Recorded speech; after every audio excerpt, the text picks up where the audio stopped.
चलिए प्लीज। माननीय अध्यक्ष जी, मैंने जो आज प्रश्न लगाया है माननीय अध्यक्ष जी, और मेरे प्रश्न लगाने के पश्चात केंद्रीय सड़क अनुसंधान संस्थान से विभाग ने जांच भी कराई है, और जो जांच रिपोर्ट आई है उस जांच रिपोर्ट में कुछ स्थानों पर सड़क सतह के विभिन्न परतों का निर्धारण मापदंड अनुसार नहीं पाया जाना, बीटी कार्य में सॉफ्ट ग्रेड VG30 डामर का प्रावधान होने से सड़क सतह से अत्यधिक रटिंग होना पाया गया। ये केंद्रीय सड़क अनुसंधान संस्थान की रिपोर्ट है। और माननीय अध्यक्ष जी, इस सड़क में आज भी अगर जाके देखेंगे, उनने उत्तर में लिख दिया कि सड़क की स्थिति संतोषप्रद है। आज भी ग्राम खैरी से लेकर रवान तक लगभग 13 से 14 किलोमीटर का क्षेत्र ऐसा है जिसमें सड़क बैठ गई है, जैसे अपने यहाँ गाड़ा रावण होता है गांव में, उस टाइप गाड़ा रावण की स्थिति आज भी है। सड़क में एक्सीडेंट होने से 7 से 8 लोगों की डेथ हो चुकी है, और 2 बार तो ऑफिशियल तौर पे इस सड़क पे ठेकेदार ने बीटी की है और 3 बार अनऑफिशियल की है। उसके बाद सड़क बैठी हुई है, और आप उसके बाद जो जवाब दे रहे हैं, जांच रिपोर्ट में चयनित 22.8 से बीच रिपोर्ट में रटिंग का सुधार करने का लेख किया गया है, कार्रवाई करने का उल्लेख नहीं। सड़क अनुसंधान संस्थान ने आपको अपनी रिपोर्ट दी। पहला तो मैं आपसे पूछना चाहता हूं कि स्टेट की रोड पे केंद्रीय सड़क अनुसंधान केंद्र नई दिल्ली को कार्रवाई करने का अधिकार है क्या? उनने आप अपनी रिपोर्ट दे दी कि सड़क। सम्माननीय अध्यक्ष महोदय, कार्यवाही करने के लिए हम लोगों ने नहीं भेजा है, हम लोगों ने जांच करने के लिए भेजा है। जांच करके उनने जांच रिपोर्ट दिया है, उस पर। माननीय अध्यक्ष जी, आप देखिए, ये आज के मेरे प्रश्न के प्रपत्र वाह में इन्हें लिखा है, रिपोर्ट में रटिंग का सुधार करने का लेख किया गया है, कार्यवाही करने का उल्लेख नहीं है। ठीक तो लिखा है ना? हाँ, तो केंद्रीय अनुसंधान केंद्र की रिपोर्ट के आधार पर कहा ना, तो कार्रवाई तो आपको करना है। हमको करना है, पर उन्हें स्पष्ट कर दिया है जांच रिपोर्ट में इसमें कार्यवाही का आवश्यकता नहीं है, सुधार करने की जरूरत है, ये स्पष्ट लिखा। माननीय अध्यक्ष जी, मुझे आप सिर्फ ये बता दीजिए, केंद्रीय सड़क निधि ने क्लियर अपनी रिपोर्ट में लिखा है, कुछ स्थानों पर सड़क सतह की विभिन्न परतों का निर्धारण मापदंड अनुसार नहीं पाया जाना। रिपोर्ट आ रही है कि सड़क मापदंड के अनुसार नहीं पाई गई। बीटी कार्य में सॉफ्ट ग्रेड का उल्लेख है। जब आपको रिपोर्ट मिल गई कि मापदंड के अनुसार सड़क नहीं बनी, तो आखिर किसी न किसी को तो आप दोषी पाएंगे कि नहीं पाएंगे? कि आप दोषी व्यक्ति को बचाने का काम करें। उनने सिफारिश नहीं की तो कार्रवाई तो आपको करना है, तो आप कार्रवाई क्यों नहीं कर रहे हैं जब मापदंड के अनुसार सड़क नहीं बनी? तो सम्माननीय अध्यक्ष महोदय, हम वर्तमान परिवेश में सड़क बनाते हैं। ये सड़क का हमेशा से दबना टूटना इसलिए भी होता है कि जैसे आज 10 टन की सड़क चल रही है, उस मापदंड से हमारी सड़क बनी है। अब उधर नया नया आविष्कार होते रहता है, और नया नया आविष्कार होते रहता है, फिर अब वो 20 टन की गाड़ी आ गई तो दब के टूटना ही है। अब हम उस लेवल पे सड़क बनाते हैं, उस रेशियो में, उस मटेरियल में हम गिट्टी, रेती, सीमेंट डालते हैं, तो फिर उससे बड़ी आ जाती है कि एक सतत प्रक्रिया है। इसलिए हम लोग पीजी के तहत सड़क जहाँ भी खराब होता है, या भवन या पुलिया, तो हमारी पीजी होती है, परफॉर्मेंस गारंटी अवधि ठेकेदार के लिए। उस अवधि तक ठेकेदार से हम लोग मरम्मत कार्य कराते हैं, और उसके बाद विभाग द्वारा किया जाता है। नहीं माननीय अध्यक्ष जी, मंत्री जी का उत्तर अलग है, मैंने प्रश्न अलग किया है। जब आपकी केंद्रीय सड़क अनुसंधान केंद्र ने रिपोर्ट में साफ कह दिया कि मापदंड के अनुसार नहीं पाया गया, ये तो सीधा सीधा अनियमितता है ना। तो आप अनियमितता के खिलाफ कार्रवाई करेंगे कि नहीं करेंगे? बार बार आप मेरे प्रश्न को समझ लीजिए। मैं रिपोर्ट के आधार पर कार्रवाई की बात कर रहा हूं, और आप जवाब दूसरा दे रहे हैं। पहला आप ये बता दीजिए, रिपोर्ट में मापदंड के अनुसार पाया जाना कि नहीं पाया गया है ये, और कार्रवाई क्यों नहीं कर रहे हैं आप इस पर? माननीय अध्यक्ष महोदय, जांच रिपोर्ट में बहुत स्पष्ट तौर पर लिखा है, जांच रिपोर्ट में चैनेज 22 प्लस 800 से चैनेज 37 200 के बीच कुछ स्थानों पर रटिंग माने दबा हुआ सड़क रटिंग पाया गया। रिपोर्ट में रटिंग को सुधार करने का लेख किया गया है, कार्यवाही करने का उल्लेख नहीं है। माने उस स्तर का खराब नहीं है कि कार्यवाही किसी के ऊपर दोष लगाया जाए, कार्यवाही किया जाए। सुधार योग्य बताया गया है। हम लोगों ने सुधार ठेकेदार के खर्च पर करवा दिया है। माननीय अध्यक्ष जी, 18 मार्च 2020 को मेरे प्रश्न के उत्तर में एक मिनट सुन, माननीय अध्यक्ष जी, बहुत महत्वपूर्ण मामला है। मैं महत्वपूर्ण सुन 8 लूंगा। लोगों की डेथ हो चुकी है माननीय अध्यक्ष जी। मैं सुन रहा हूँ ना आपको। कुछ स्थानों पर सड़क, बार बार मैं बोल रहा हूँ, कुछ स्थानों पर सड़क सतह की विभिन्न परतों का निर्धारण मापदंड अनुसार नहीं पाया जाना, ये केंद्रीय सड़क अनुसंधान संस्थान की रिपोर्ट है। तो वो तो बोल रहे हैं जो रिपोर्ट है उसके अनुसार से। अब उसके बाद अभी ये दूसरी बात बोल रहे हैं ना माननीय अध्यक्ष जी, अभी आपने इनने उत्तर को पढ़ दिया कि कुछ स्थान पर रटिंग सुधार करने का लेख किया गया। उसको तो वो पूछने वाले हैं। नहीं, मैं पूछा, ये उत्तर में अंतर है भाई। जब मापदंड के अनुसार सड़क नहीं पाई गई तो इनको कार्रवाई करना चाहिए ना। ठीक, इनको कार्रवाई करना चाहिए। आप आखिर क्यों बचा रहे हैं ठेकेदार को या एजेंसी को? माने सीधा सीधा आपका कहीं ना कोई इंटरेस्ट है तब बचा रहे हैं आप। 8 लोगों की डेथ हो गई और सरकार गंभीर नहीं है। दे रहा हूँ ना आपको, आपका कागज छीन लिया उनने तो। नहीं माननीय अध्यक्ष जी, जब ये बता दीजिए माननीय मंत्री जी, रिपोर्ट में कहा गया है कि नहीं कि आपका प्रश्न सड़क नहीं पाई गई, यह है कि रिपोर्ट में बता दीजिए। उच्च स्तर का नहीं दिख रहा है आज। माननीय अध्यक्ष महोदय,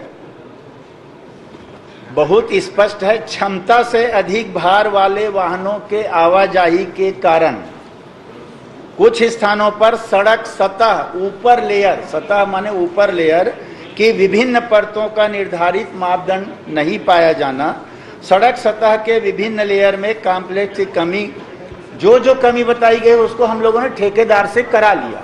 नहीं, मैं ये जानना चाहता हूँ कि जो रिपोर्ट आपको आई है वही रिपोर्ट उनके पास है कि उनके पास अलग से आई है? वही रिपोर्ट है, दूसरा नहीं है। अच्छा, मेरा एक बात, पहला तो अरे हो गया सर, कितनी बार पूछे आपका प्रश्न। अंतिम प्रश्न, चलिए, जो रिपोर्ट है इस रिपोर्ट को मैंने 3 बार पढ़ के बता दिया कि मापदंड के अनुसार नहीं पाया जाना क्लियर है।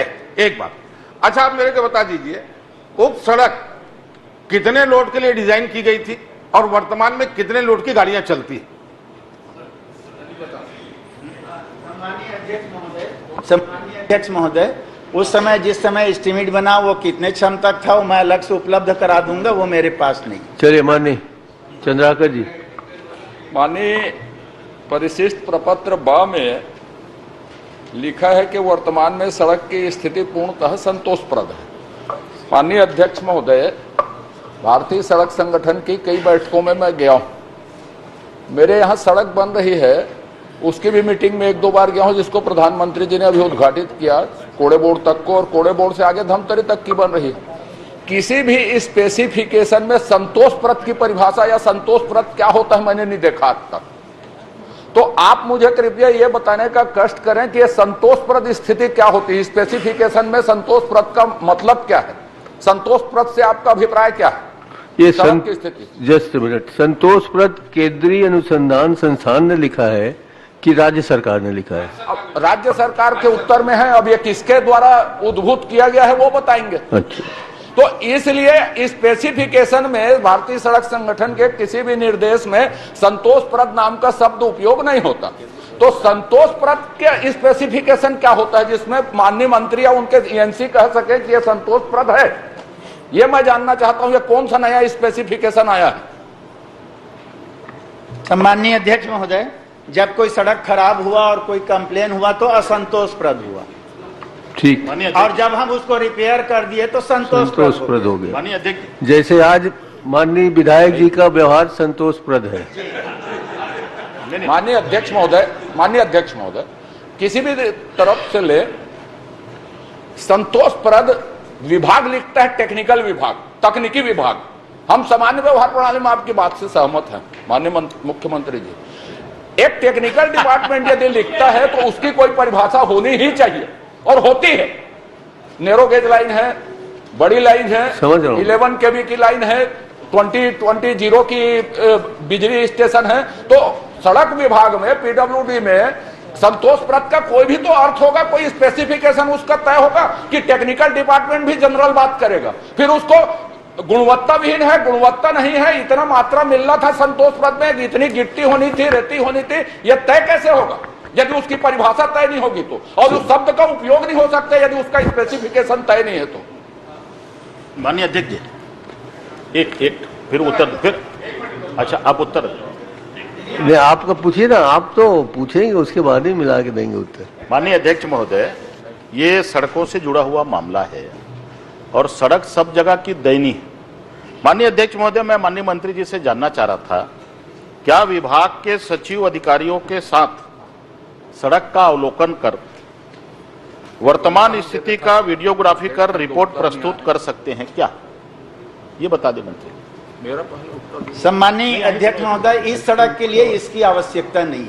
माननीय अध्यक्ष महोदय, आपसे विनम्र आग्रह है, इस संतोष सड़क को आप अभयदान दे दें, कोई आपत्ति नहीं है, जनता जवाब देगी उसका, लेकिन ये स्थिति और ये गोलमोल जवाब, ये गोलमोल उत्तर और गोलमोल स्थिति सिर्फ 2 विधानसभा को छोड़ के पूरे 98 विधानसभा में आप लिखे हैं इसमें कि सड़क के विभिन्न लेयर में, कॉमन सेक्शन में, माने सड़क में अत्यधिक रेतिंग, भारी वाहनों के चलने के कारण स्थायी क्षति हुई है। पूरे रेत खदान में भारी वाहन चल रहा है, उस स्पेसिफिकेशन की सड़क फिर क्यों नहीं बनती और उसी के बार बार उसी सड़क चलती?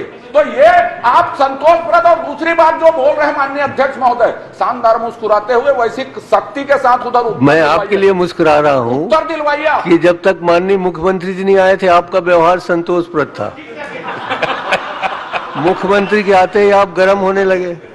माननीय अध्यक्ष जी, माननीय मुख्यमंत्री जी का पिछले महीने मेरी विधानसभा में भेंट मुलाकात का कार्यक्रम था जी, और जिस सड़क को लेकर के मैंने प्रश्न किया है, ये विषय माननीय मुख्यमंत्री जी के पास भी लोगों ने रखा था और मुख्यमंत्री जी ने वहां सड़क निर्माण की घोषणा की और कल उसमें प्रतीकात्मक रूप से 100 रुपए का बजट प्रावधान भी किया गया। सड़क की स्थिति संतोषप्रद होती तो उसको अनुपूरक बजट में शामिल क्यों किया जाता? 100 रुपए का प्रतीकात्मक बजट प्रावधान क्यों किया जाता? सड़क की स्थिति खराब है इसलिए तो आप बजट में शामिल कर रहे हो। अब आप सीधी बात है, डिजाइन कितने के लिए की गई? माननीय अध्यक्ष महोदय, just a minute sir, please. मैं माननीय सदस्यों से जानना चाहता हूं, संतोष और संतुष्ट 2 अलग अलग शब्द हैं, तो संतुष्ट करने के लिए उसमें फिर से व्यवस्था हो सकती है, संतोषप्रद को बनाया जा सकता है। मेरा एक लाइन का आपसे आग्रह है कि टेक्निकल डिपार्टमेंट, मैं समझ रहा हूँ, टेक्निकल डिपार्टमेंट ऐसे शब्दों का उपयोग नहीं कर सकता, नहीं कर जो सकता, उसके ठीक है, स्पेसिफिकेशन आगे में नहीं है। आगे से और ख्याल यदि उपयोग किया है तो उसका स्पेसिफिकेशन उनको बताना होगा, बस ये आग्रह है आपसे। सौरभ सिंह बाकी जी, जो आप आदेश मैं करें, समझ गया ना, मैं उसको और कहता हूँ। मुख्यमंत्री जी कहने के बाद हम उत्तेजित नहीं, उत्तेजित होते हैं। उनको आई लव यू बोले, क्या बोलते हैं लक्ष्मण जी, अध्यक्ष जी, मुख्यमंत्री जी को भी हम अध्यक्ष जी, आई लव यू कर। अध्यक्ष जी, नहीं, आपने क्लियर नहीं किया कि आपने लक्ष्मण जी को किया कि लक्ष्मण जी के विभाग को आई लव यू बोला। लक्ष्मण जी को किया और मुख्यमंत्री जी माननीय को आई लव यू अध्यक्ष बोला। महोदय, माननीय अध्यक्ष महोदय, अध्यक्ष जी, माननीय अध्यक्ष महोदय, जैसा कि आपने संधि से कहा, जैसे मैं आता हूँ वो उत्तेजित हो जाते हैं, मतलब मैं प्रेरक का काम प्रेरक कर का रहा काम करते हैं, उत्प्रेरक। दूसरी बात ये, कल नक्सिक वर्णन कर रहे थे, आज उन्होंने आई लव यू उसको कह दिया। मतलब अजय जी के शौक में परिवर्तन हो रहा है क्या अध्यक्ष महोदय? माननीय अध्यक्ष महोदय, जी जी, माननीय स्पेशलिस्ट, अरे स्पेशलिस्ट है भाई, वो स्पेशलिस्ट जी।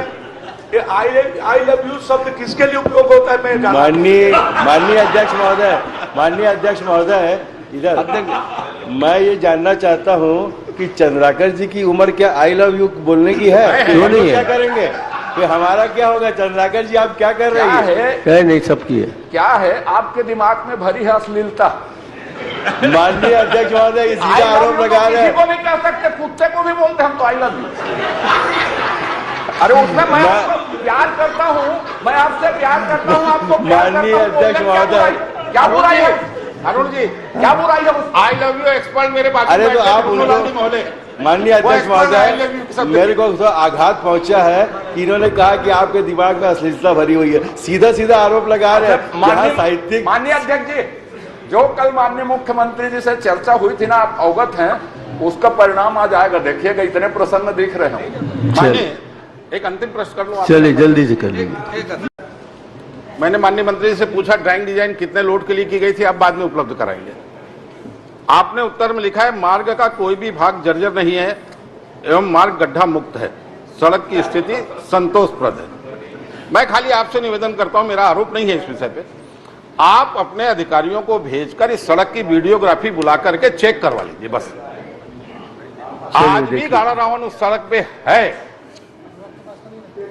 आप खाली जो आपको जवाब लिख के दिया गया, मैं अगर बोल रहा हूं तो जिम्मेदारी से बोल रहा हूं, मैं हफ्ते में 4 दिन उस सड़क पे जाता हूं। ठीक है, आप खाली वीडियोग्राफी मंगा के देख लीजिए उसकी, उसके बाद कार्रवाई कीजिए अगर आप गलत उत्तर हो। आप संतोष नहीं, तो इतना तो देंगे। कर सकते हैं ना। ठीक है ना आप भैया, वीडियोग्राफी बुला के देख तो सकते हाँ हैं ना। देख सकते हैं, देख लेंगे महाराज। आप सड़कों की हालत को और से जांच करा लीजिए, क्या फर्क पड़ता है।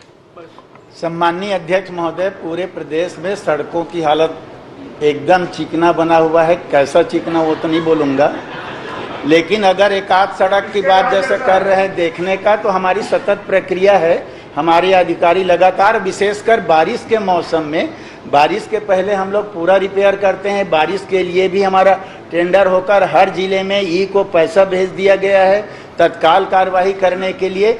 जहां जरूरत होगी हम लोग निश्चित तौर पर दिखवा लेंगे। बहुत बहुत धन्यवाद छन्नी माननीय साहू। मंत्री जी, पूरे सदन को गुमराह कर रहे हो। अगर सड़क की हालत चिकनी होती तो माननीय मुख्यमंत्री जी को ईएनसी को हटाने की जरूरत नहीं पड़ती। माननीय मुख्यमंत्री जी ने ईएनसी को इसी आधार बैठाया कि सड़क में गड्ढे हैं, और आप बोल रहे हैं चिकनी है। अरे सड़क चिकनी नहीं है भैया, कोई जरूरी नहीं है कि चिकनी हो, जैसी सड़क है अभी। कोई जरूरी नहीं है कि सड़क चिकनी हो। मंत्री जी को समझा दीजिए कि ब्राह्मण कभी दक्षिणा से संतुष्ट होता ही नहीं। जब तक दूसरी दक्षिणा नहीं मिले ब्राह्मण। चलिए माननीय अध्यक्ष महोदय, वो संतोषप्रद बोल रहे हैं तो बता दें किसके गाय जैसी है वो सर, बता दीजिए। माननीय अध्यक्ष महोदय, मैं जो प्रश्न लगाई थी जी, कि अविभाजित राजनांदगांव जिले के थाने में लिखित शिकायत के आधार पर कितने प्रकरण दर्ज किए गए थे, जिसमें 10 थाना क्षेत्र का दिए अध्यक्ष महोदय, उसमें 6वां नंबर का सिटी कोतवाली में 20 प्रकरण लिखित शिकायत में है। मैं मंत्री, आपके माध्यम से मंत्री जी से ये जानना चाहती हूँ, क्या मृत व्यक्ति कागज में साइन कर सकता है क्या?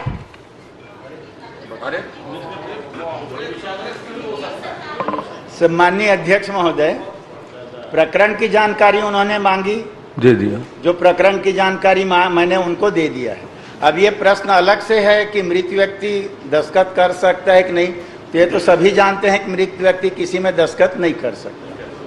चलिए, माननीय अध्यक्ष महोदय, ऐसा हुआ है और ऐसा भारतीय जनता पार्टी की सरकार थी। 2008 में व्यक्ति मर गए थे। माननीय अध्यक्ष जी, 2008 में व्यक्ति मर गई थी जिनका मृत्यु प्रमाण पत्र है, और 2013 में वो पार्टनरशिप में साइन किए हैं।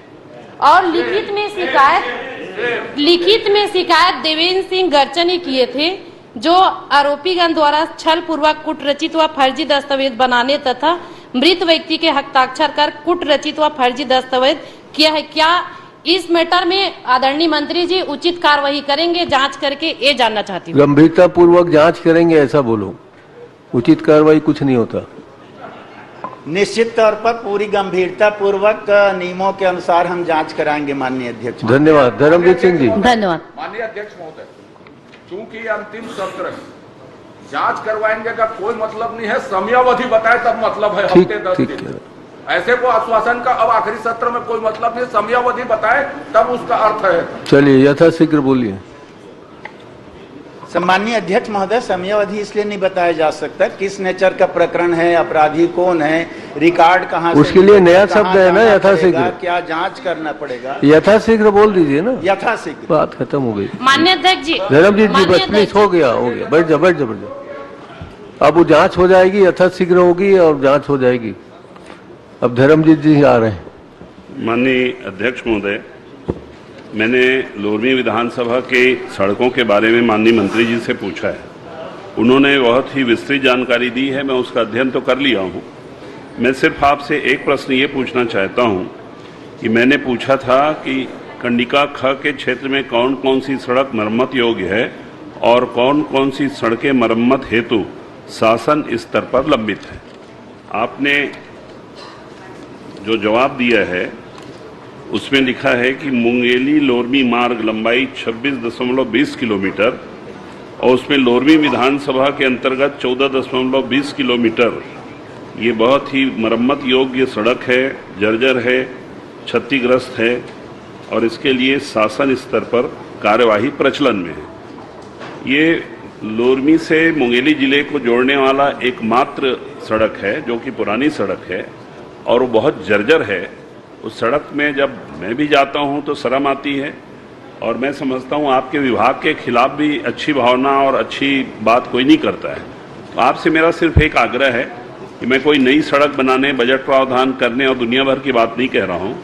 ये 14.5-15 किलोमीटर की सड़क आप कब सरकारी कार्यवाही के प्रचलन से बाहर निकाल के धरातल पर पहुंचाएंगे, ये मैं आपसे जानना चाहता हूं।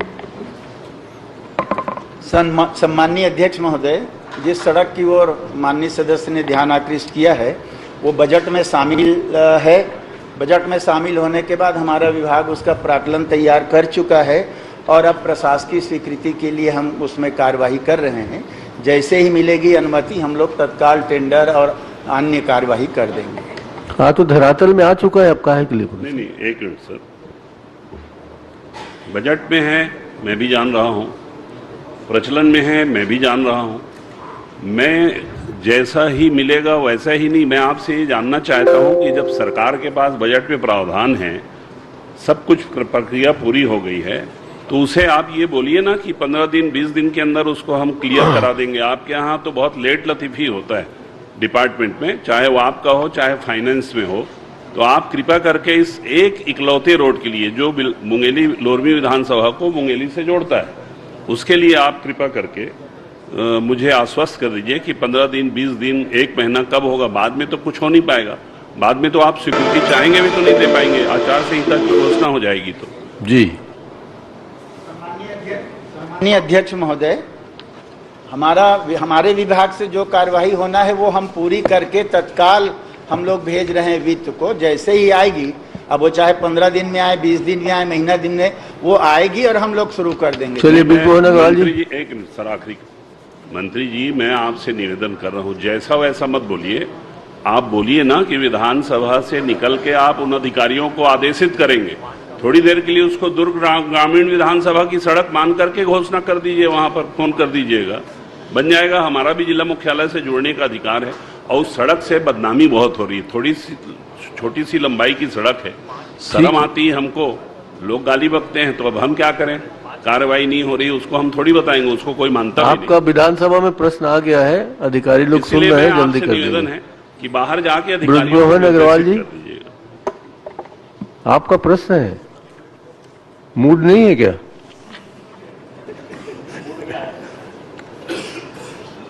माननीय अध्यक्ष महोदय, मैं मंत्री जी से जानना चाहता हूं कि पिछले 4 सालों में रायपुर नगर निगम को कितना पैसा शासन के द्वारा दिया गया है और जो पैसा दिया गया है उसमें कितने काम स्वीकृत किए गए हैं और कितने काम पूरे हो गए, कितने अधूरे?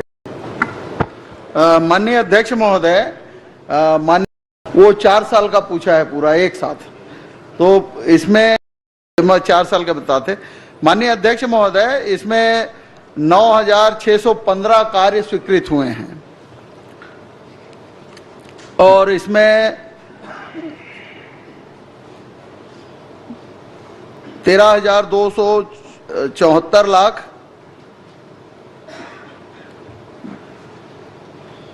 49,000 और 32 रुपए के काम स्वीकृत हुए हैं। माननीय अध्यक्ष महोदय,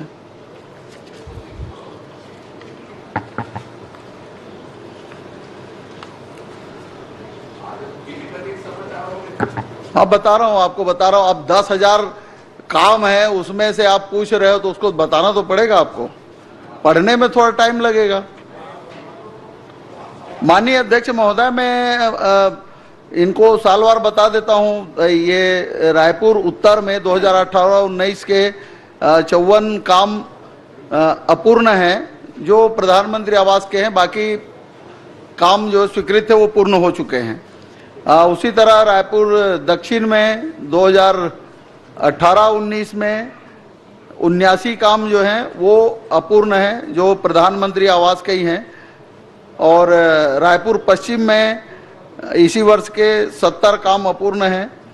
अध्यक्ष महोदय, मैं बता तो रहा हूं, मेरा रायपुर शहर राजधानी है, राजधानी में हम सब लोग रहते हैं, परंतु राजधानी की स्थिति बहुत खराब है, गड्ढों से भरा हुआ है, धूल से भरा हुआ है, बरसात में पानी भर जाता है। जिस काम के लिए पैसा देते हैं वो काम में खर्च नहीं होता, उसका दुरुपयोग होता है। और यहाँ तो मुगलिया शासन चल रहा है। माननीय अध्यक्ष महोदय, भाषण दे रहे हैं तो प्रश्न पूछे, जवाब दूंगा मैं। प्रश्न तो पूछे, उसका जवाब दे रहा हूं। वो भी तो मेरे प्रश्न तीन ही हैं, मेरे प्रश्न तीन ही हैं। कुल कितने काम स्वीकृत किए गए, कितनी राशि के स्वीकृत किए गए, कितने काम पूरे हो गए और कितने अधूरे हैं? शिव जी, रायपुर शहर में बता तो रहा हूं। शिव जी, वो बिना कागज के पूछ रहे हैं, आप भी बिना कागज के उत्तर दे दीजिए ना, क्या फर्क है? मैं तो दे तो दिया आदरणीय अध्यक्ष ने। दूसरे प्रश्न में बिना कागज का उत्तर। हाँ, वही पूछ रहा हूँ। नहीं, आप दूसरे प्रश्न में बिना कागज के बोलते बता दिया सर। आज उनको संसदीय कार्य मंत्री का सपोर्ट नहीं मिल रहा है। क्या है, आज आपने 2 और 3 बैठे हैं, 1 जवाब दे रहा है। आज आपने आई लव यू से शुरुआत की है, इसीलिए आप दोनों के बीच में हो गया। तो माननीय मंत्री जी से मैं जानना चाहता हूं कि रायपुर शहर के विकास के लिए जब से आपकी सरकार आई है तब से नगर निगम को कितना पैसा स्वीकृत किया गया है, कितने काम स्वीकृत किए गए हैं और उसमें कितने काम पूरे हो गए और कितने अधूरे हैं? माननीय अध्यक्ष महोदय, मैं इनको एक बार बता चुका, 1327 करोड़ रुपया और हाँ वही तो बता रहा हूँ। मैं पहले आपको लाख में बताया, अब करोड़ में बता देता हूँ। अरे वो 130 करोड़ है, 1300 नहीं है। 1300 है, 1300 है। नहीं है, 1300 नहीं है।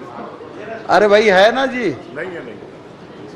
अब तो हिसाब किताब करल नहीं आता हो तो मैं दे दूं हिसाब किताब, तो लिख के दे। ये बता दीजिए किस किस साल में कितना कितना पैसा दिया? 1300। हाँ, ये आपको बता देता हूँ। माननीय अध्यक्ष महोदय, रायपुर उत्तर को नहीं होता भाई, मैं सभी का बता देता हूँ ना, एक साथ बता देता हूँ। विधानसभा वाइज बता देता हूँ, आप विधानसभा वाइज से पूछे हो। शहर रायपुर शहर को कितने पैसे मिले, कितने का काम हुआ, कितना अधूरा है, इतना साफ। हाँ माननीय अध्यक्ष महोदय, वही बता रहा हूँ। 1327 करोड़ 49 लाख और 32,000 रुपए की राशि मिली है, जिसमें 9615 कार्य स्वीकृत हुए हैं। इसमें अधिकांश पूरे हो गए माननीय अध्यक्ष महोदय। प्रधानमंत्री आवास के जो काम थे वही काम, कुछ काम इन लोगों के समय में ही जो सर्वे हुए थे, सर्वे में गलतियां थी, इसलिए वो कार्य प्रारंभ नहीं, बाकी अधिकांश काम चालू हो गए हैं और अधिकांश काम पूरे हो गए हैं। नहीं माननीय अध्यक्ष जी, मुझे इस बात पर गंभीर कि कितने काम स्वीकृत हुए, कितने काम पूर्ण हुए। मेरे पास यह कॉपी है जिसमें अधिकांश कामों में अपूर्ण लिखा हुआ है, और रायपुर राजधानी जिसमें हम लोग रहते हैं, उस राजधानी की इतनी बुरी हालत पिछले 4.5 साल में हुई है। गड्ढे पटे हुए, लोग यहाँ पर बेशरम के पेड़ लगा रहे हैं उन गड्ढों में। आप पैसा दे रहे हैं, उन पैसों को लोग खा जा रहे हैं, लोगों के जेब में जा रहे हैं। और रायपुर शहर एक ऐसा शहर है नगर निगम जहां मुगलिया शासन चल रहा है, जहां कोई हमारा भूपेश बघेल जी का शासन नहीं चल रहा है, और वो शासन में खाली भ्रष्टाचार चल रहा है, उनका राज चल रहा है। वो जैसा चाहे वैसा करें। किसको ठेका देना? आपको मालूम है, इस विधानसभा में मैंने पूछा कि तेली बांधा से लेकर वीआईपी रोड तक जो सौंदर्यीकरण किया गया उसका टेंडर नहीं हुआ, वो जादू से बन गया। 2.5 करोड़ के टेंडर को 20-20 लाख में किया गया। अब भाषण मत देना, वो हम बनाए नहीं है, जिस काम को हम किए नहीं है उसके बारे में आप भाषण दे रहे हो। आप प्रश्न करो ना, प्रश्न करोगे जवाब दूंगा उसका।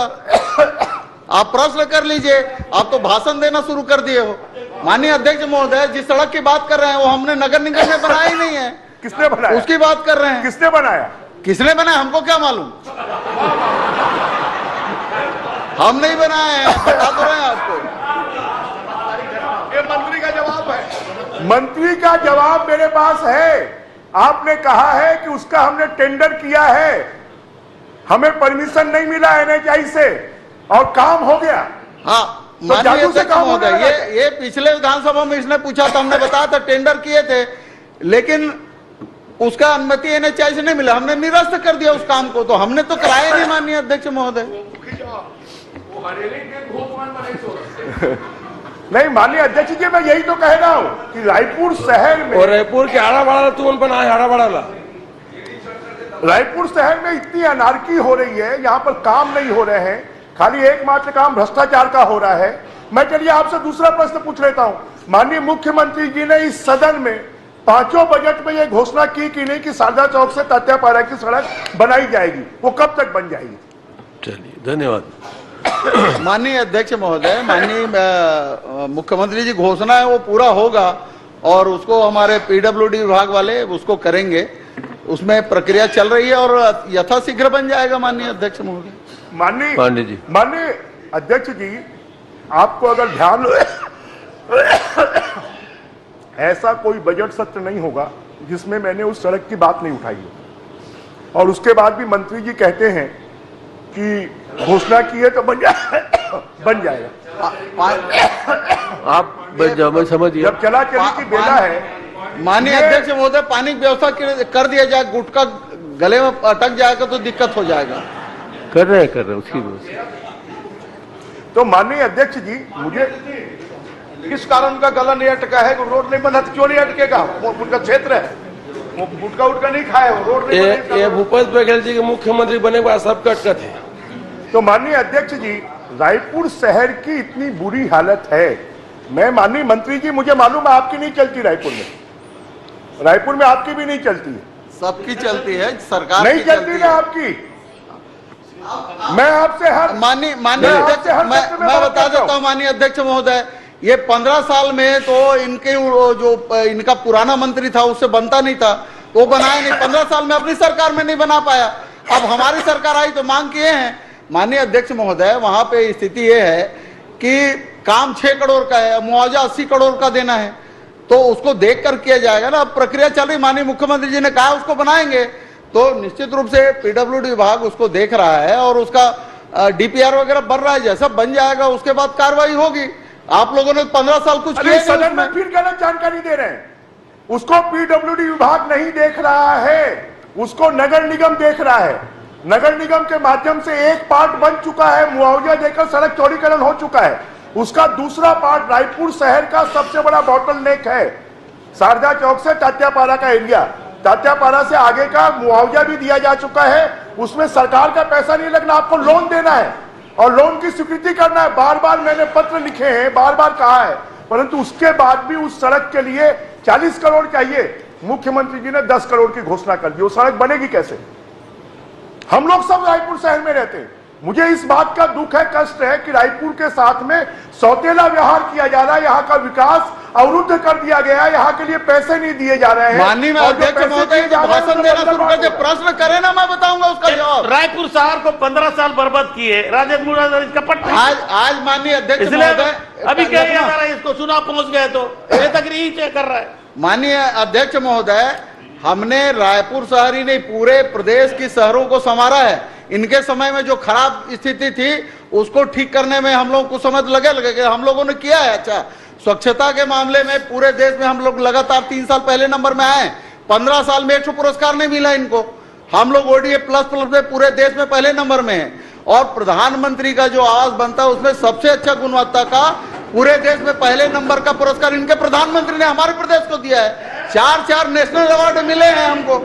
तो काम हम अच्छा कर रहे हैं कि इन लोगों ने अच्छा किया है? सबसे अच्छा काम माननीय मुख्यमंत्री जी के नेतृत्व में नगरीय प्रशासन ने पूरे देश में अच्छा काम किया है। और ये वो उल्टा सीधा भाषण देते हैं, यहाँ पे प्रश्न करे ना, ये तो प्रश्न करने के लिए, भाषण देने के लिए आए क्या? ये भाषण मत दे, प्रश्न करे, मैं उसका जवाब दूंगा। अध्यक्ष जी, ये पुरस्कार की बात कर रहे हैं, भाटापारा नगर पालिका को भी पुरस्कार मिला है। खाली नगर पालिका के अध्यक्ष का वार्ड घूम ले, गंदगी के ढेर पड़ा है, कैसे पुरस्कार ला रहे हो? भगवानी मालिक है। माननीय अध्यक्ष महोदय, ये प्रश्न तो रायपुर का लगा है, ये कहा भाटापारा बोलते हैं। एक मिनट अरे आप तो केंद्र पे प्रश्न एक मिनट रुकना। भाटापारा में गंदगी करने का काम तो ये शिवरतन शर्मा ने किया है। पूरा भाटापारा को गंदा करने का पूरा काम ही ठेका लिया है उसका। सफाई करे बरता है आजा।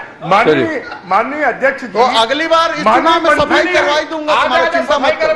माननीय मंत्री जी अच्छे हैं, हम सब लोग खराब हैं। नहीं हम अपने विधानसभा क्षेत्र की बात कर रहे हैं। हाँ तो अपने विधानसभा क्षेत्र की बात कर रहे हैं। मैं आपके विधानसभा क्षेत्र का जवाब दूंगा ना, बोलिए ना।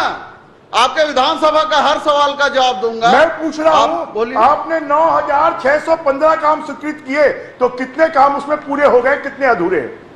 चलिए बता दीजिए। तो बता, मैं आपसे पूछ रहा हूँ कि 1,000 सीटर महिला आजीविका केंद्र प्रारंभ करने के लिए मुख्यमंत्री जी ने घोषणा की, उसकी स्थिति क्या है? खाली घोषणाओं से कुछ थोड़ी होगा। चलिए, मैंने दक्षिण विधानसभा के कौन कौन से काम करवाने के लिए आपको पत्र लिखा है, उसमें कितने काम स्वीकृत हो गए और कितने अधूरे, चलिए ये बता दीजिए। मतलब और ये 5 साल में कितने पत्र लिखे हैं, मेरे को जवाब में पूछे तो मैं बता देता। मैं आपके माध्यम से ये कहना चाहता हूं कि हम सब रायपुर शहर में रहते हैं। रायपुर शहर राजधानी के अनुरूप विकसित हो, इसके लिए जितना रायपुर शहर को पैसा मिलना चाहिए उतना पैसा नहीं मिल रहा है।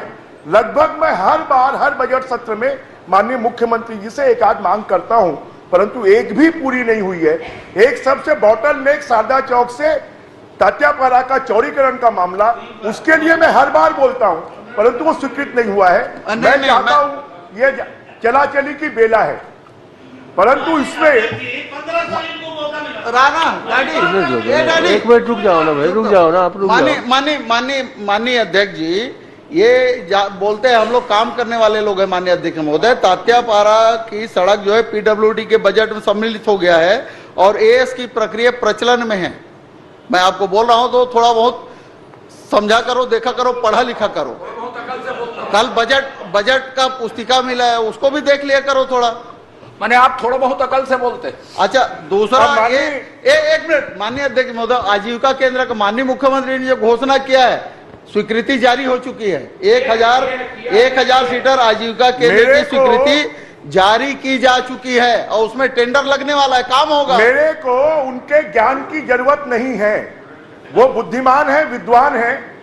जरा मुख्यमंत्री जी ने बजट के भाषण में जो 10 करोड़ की घोषणा की है, वो कौन से विभाग से की, जरा मुझे बता दे। वो मेरे ज्ञान की परीक्षा ले रहे हैं। नगरीय प्रशासन विभाग में 10 करोड़ की घोषणा की है, आप जरा बता दें इसको। और जरा मंत्रीगण किसी के ज्ञान की परीक्षा ना लें। जिस प्रकार की भाषा का उपयोग करते हैं वो उचित नहीं है। हम क्या पढ़ लें क्या नहीं पढ़ लें हमको मालूम है।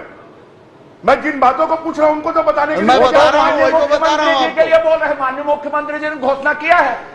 हाँ, माननीय मुख्यमंत्री जी ने जो घोषणा की, मुख्यमंत्री जी ने घोषणा की है या किए हैं, ऐसा होगा। तोला ज्यादा हिंदी आते है ना, ते विशेषज्ञ आदमी है तो तोर संग हम थोड़े सकबो भैया, है ना। डरिया जी, डरिया जी मेरी बात सुनो। आप थोड़ा विलम्ब से आए हो क्या? माननीय अध्यक्ष महोदय, नहीं मेरी बात सुन लो। आप थोड़ा विलम्ब से आए हो क्या विधानसभा के अंदर? जी सर, विधानसभा के अंदर आपने विलम्ब से प्रवेश किया है क्या? नहीं, वो ब्रिजमोहन अग्रवाल जी ने प्रवेश किया है। नहीं, आप शुरू से हैं, आप शुरू से बैठे हैं। तो वो मैं तो आपको आते ही प्रणाम भी किया। सुन तो लो ना, सुन लो, हम लोग तरफ तो देखते नहीं। सुन लो ना मेरी बात सुन लो। आज चंद्राकर जी ने आई लव यू से शुरुआत की है। वो तो कुत्ते के लिए कहा है, मेरे लिए नहीं बोला।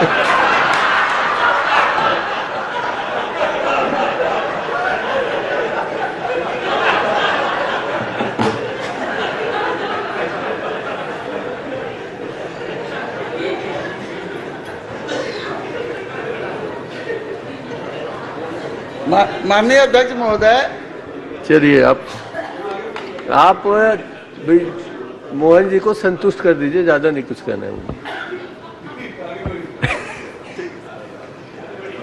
माननीय अध्यक्ष जी, रायपुर शहर के विकास के लिए जितनी योजनाएं स्वीकृत की गई हैं, क्या आप उसको जल्द से जल्द पूरा करवा देंगे क्या?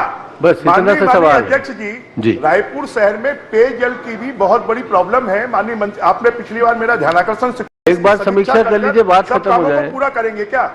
एक बार समीक्षा कर लीजिए यहाँ के विकास पर, बात खत्म कर दीजिए ना, प्रश्न आगे बढ़ने दीजिए। और माननीय जैसा वो अध्यक्ष जी चाहते जो माननीय अध्यक्ष जी का जो आदेश होगा करेंगे, आप चिंता मत करो। होगा नहीं, और देखिए, दे दिया ना, बता तो दिया।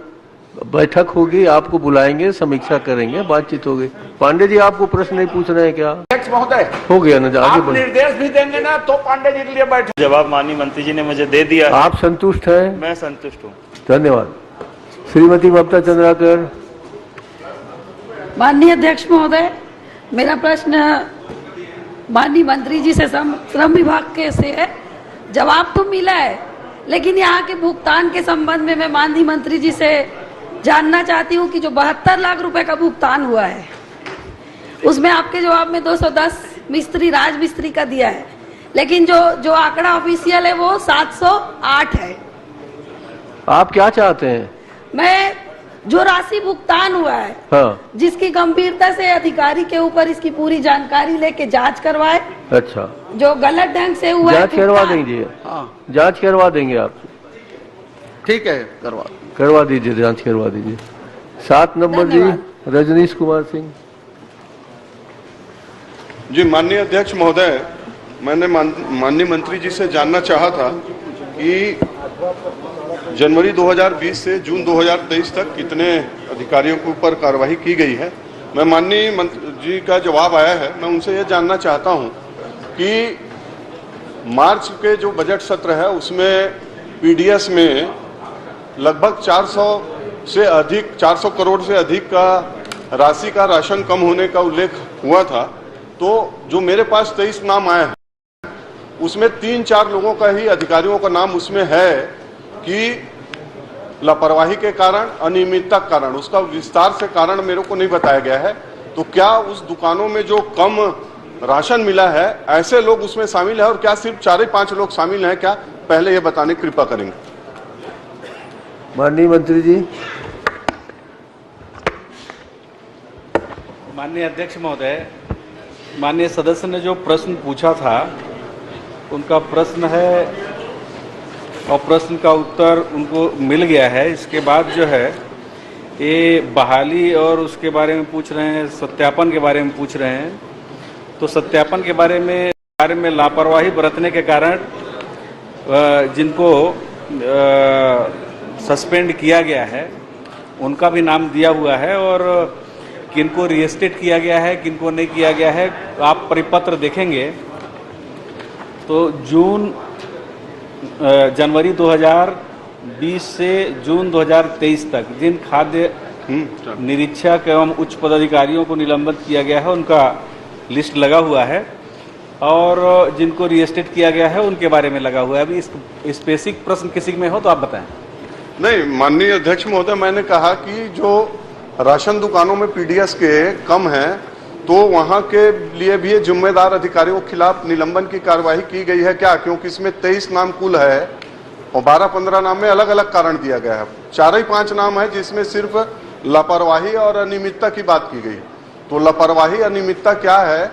और सिर्फ 4-5 अधिकारी हैं क्या? पूरे प्रदेश के पीडीएस में जो कमी आई है चावल में, तो सिर्फ 4-5 अधिकारी लोग के ऊपर कार्रवाई की गई है क्या? बस ये जानना चाह रहा हूं।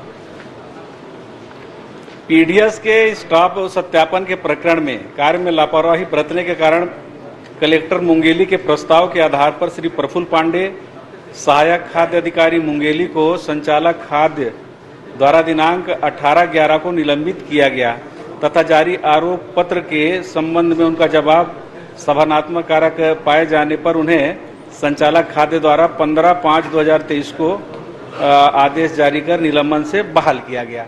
तो इसमें जिसका बहुत सारे केस हैं, स्पेसिफिक केस होगा तो उसके बारे में पूछेंगे तो वो आपको जवाब मिलेगा, नहीं तो आपको परिपत्र में लगा हुआ आप अध्ययन कर लीजिए। नहीं, मेरा स्पेसिफिक प्रश्न कुछ नहीं है इसमें माननीय अध्यक्ष महोदय। मैं सिर्फ ये जानना चाह रहा था कि इतना बड़ा छत्तीसगढ़ में पीडीएस में 400 करोड़ से अधिक का राशन का कमी आया और सिर्फ 1-2 अधिकारी हैं। अच्छा, चलिए इसमें दूसरा प्रश्न मैं कर लेता हूं कि निलंबन के पश्चात विभागीय जांच कितने दिन में पूर्ण होनी चाहिए और कितने दिन में बहाल करने का नियम है? माननीय अध्यक्ष महोदय, छत्तीसगढ़ सिविल सेवा वर्गीकरण नियंत्रण अधिनियम 1966 में नियम 9 के अंतर्गत नियोक्ता को उसके अधीन कार्यरत कर्मचारियों को निलंबन और उसको बहाल करने का अधिकार उनको है। 90 दिन में अगर वो उनका आरोप पत्र जारी हो जाता है और संतोष पत्र रहने पर उनको रिएस्टेट करने का प्रावधान। चलिए सौरभ सिंह जी, एक प्रश्न, अंतिम प्रश्न अध्यक्ष महोदय। मैं जैसे कि आपने कहा 90 दिन में है, इसमें जो सूची दिए हैं किसी का 400 दिन है, किसी का 300 दिन, वो बहाल नहीं हुए हैं और कोई 20-21 दिन में बहाल हो गया। तो ये कौन से नियम में वो 20-21 दिन में बहाल हो गए और 400 दिन वाला अभी तक बहाल नहीं हुआ है? तो क्या इसकी जांच करवा के इसमें जो जिम्मेदार लोग हैं इसके ऊपर कार्रवाई करेंगे क्या? माननीय अध्यक्ष जी, वही मैं शुरू में ही बताया कि प्रपत्र में लगा हुआ, अगर आप केस बोलेंगे तो चलिए हो गया, आप कर लीजिए, जांच कर बहाल लीजिए। के लिए अभी सौरभ सिंह जी, जो नेचर ऑफ केस रहता है, अगर किसी का सौरभ सिंह जी। क्रिमिनल है, किसी का बहुत अगर उस केस का जो सरकम्स है, उसका जो प्रकार ये सरकार जो है महात्मा गांधी की सिफारिश पर अगर बहाल और सौरभ सिंह जी, समय सीमा पर सौरभ सिंह, महात्मा गांधी की सिफारिश पर 30 दिन, 40 दिन, 50 दिन, 60 दिन, जब उनके जवाब और 300-400 दिन निर्धारित होता है। सौरभ सिंह जी, सिर्फ महात्मा गांधी का सौरभ सिंह जी प्लीज, स्रोत निर्धारित है ना। प्लीज सौरभ सिंह जी प्लीज, देखिए आप गांधी अपना जी करें। तो गुलाबी गांधी पेन हो गया आजकल, तो लक्ष्मी स्रोत है।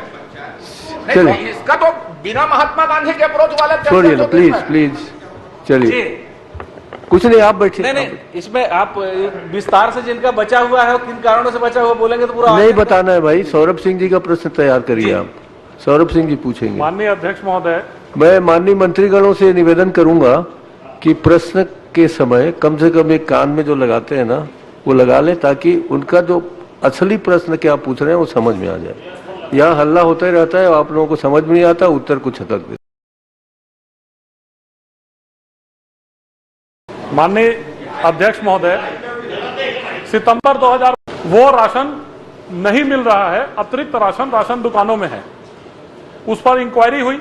इंक्वायरी के बाद 24 मार्च 2023 को माननीय मंत्री जी का ये घोषणा थी कि पूरी जानकारी किस किस राशन दुकानों में कितना राशन कम था और कितना quota allot, extra quota allot हो गया था, उसकी वो जानकारी देंगे।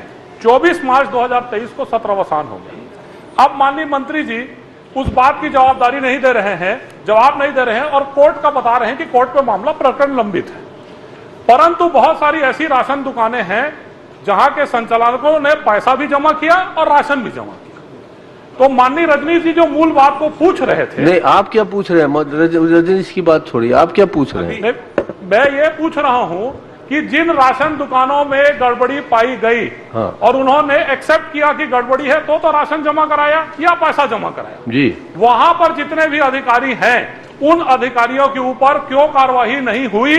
जो इनका फॉर्मूला है M-2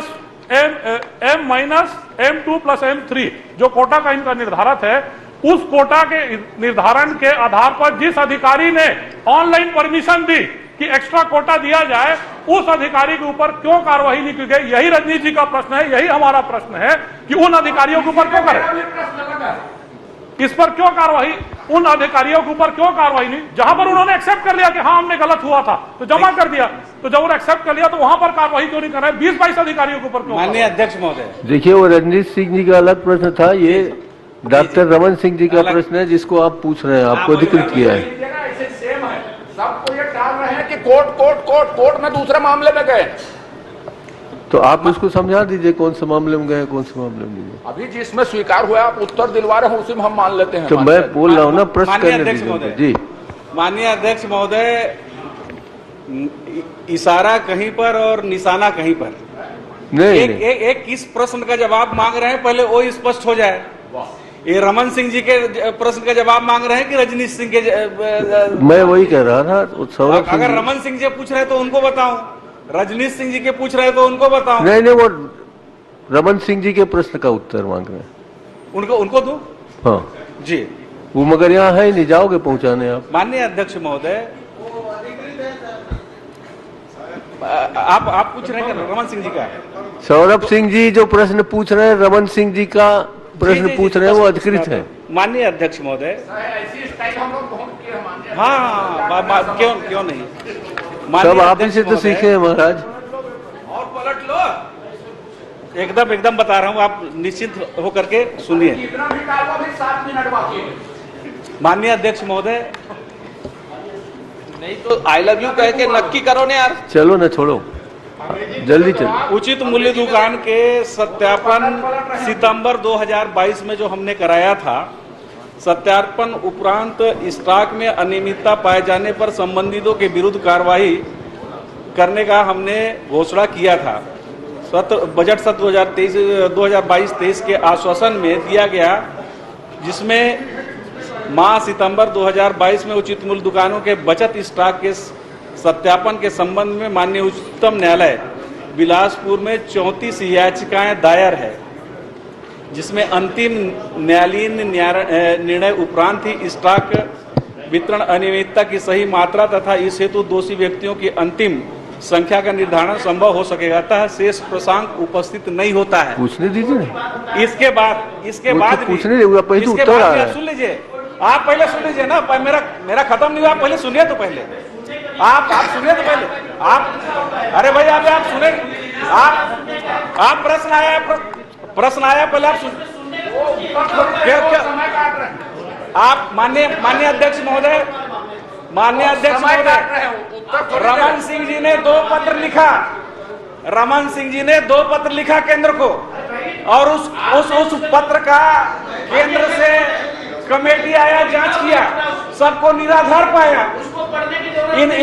दो चिट्ठी लिखे पुराने नेताजी, पहले सुन लीजिए, उसके बाद बोलिएगा। एक चिट्ठी और लिखा था माननीय अध्यक्ष महोदय, प्रधानमंत्री गरीब कल्याण योजना का, उसमें 28 माह टोटल 5100 करोड़ का चावल घोटाला बता दिया। ये हाईकोर्ट के नाम पर 5100 करोड़ का घोटाला है, और जिसके जवाब से बचना चाहते हैं, मैं उससे पूछना चाह रहा हूँ, 5100 करोड़ का घोटाला है। सरकार को बदनाम करने के लिए इस तरह से चिट्ठी लिखी, 5100 करोड़ का घोटाला, इसमें कहाँ से 5400?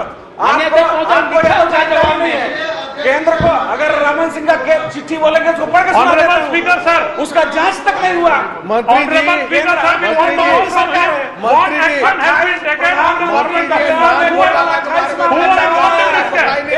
माह का बोलते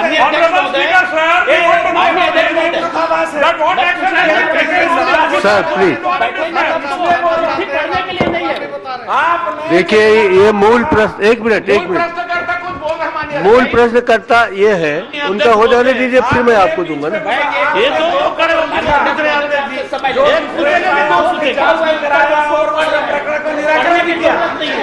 मूल प्रश्नकर्ता वो है। Honorable Speaker, sir, it is my request. Let him answer my question. चर्चा करना चाहते हैं। अध्यक्ष जी, ये ठीक नहीं है। जब बाजी मजाक करना है, और वो कुछ भी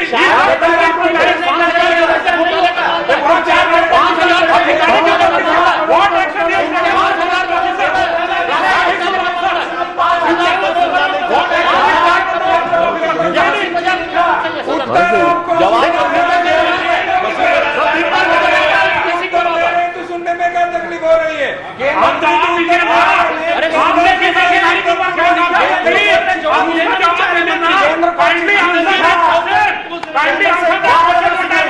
क्या निष्कर्ष निकला?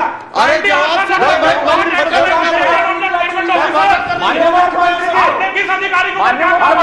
लिखा था माननीय मंत्री जी, लिखा था रमन सिंह जैसे चिट्ठी लिखे।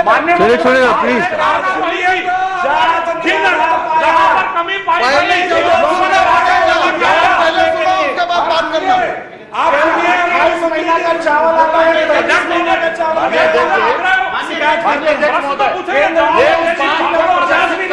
इसमें गोलमाल है, क्या ये प्रदर्शित करता है। अपने मानसिकता जिस प्रकार से घुमा करके पहले अपने मानसिकता साफ करो। स्पेसिफिक प्रश्न का जवाब दीजिए।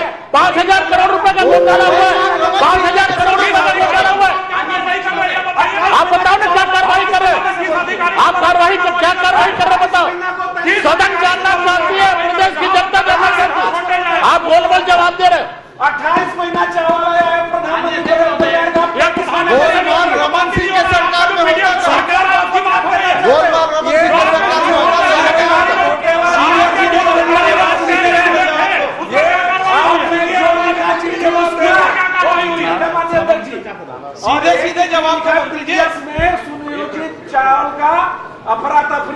अनियमितता के बारे में।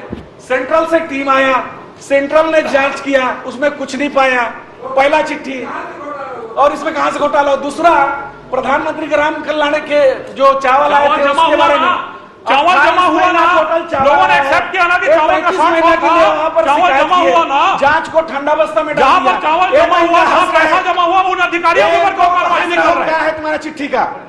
आप किसी की क्या बात कर रहे? किस अधिकारी के ऊपर आप कार्रवाई कर रहे हैं? इसलिए कार्रवाई नहीं कर रहे हैं।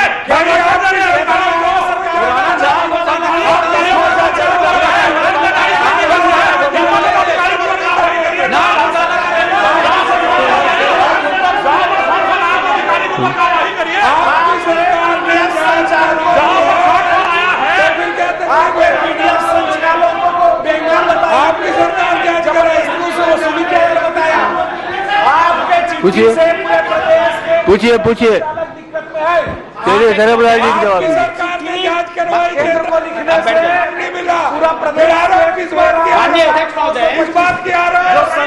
हो गया ना, हो गया।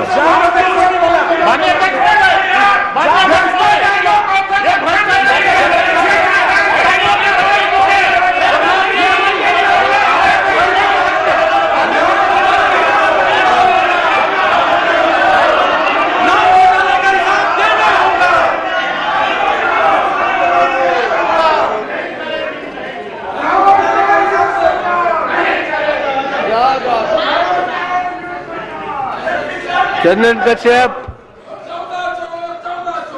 चंदन कश्यप बोलो, जल्दी बोलो। चंदन कश्यप जल्दी बोलो। मैं अध्यक्ष महोदय, मैं मंत्री महोदय के उत्तर से संतुष्ट हूँ, लेकिन मेरा निवेदन है कि जिन स्थानों से शिकायत मिली है उनको भी शीघ्र जांच कराने का कष्ट करें।